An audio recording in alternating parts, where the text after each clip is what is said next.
Magandang araw mga ka-farmers. Nandito nga pala ako sa munti namin bilaran ng mais o dryer using trapal. Ako munang mag-aasikaso ngayon kasi wala yung mga kapatid ko at yung papa ko naman at yung mama ko may trabahong iba. Ginagawa ko nga pala ngayon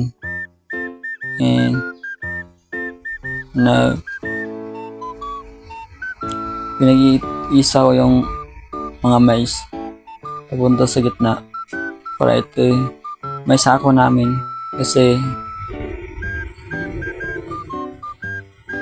tuyo na siya.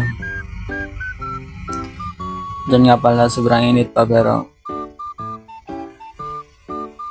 ginagawa ko na kasi baka umulan.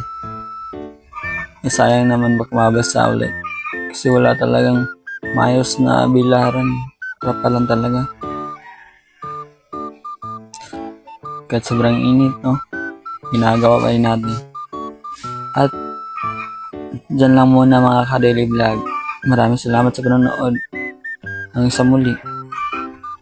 Ito ang iyong ka-dreamers. Ka-farmers vlog. At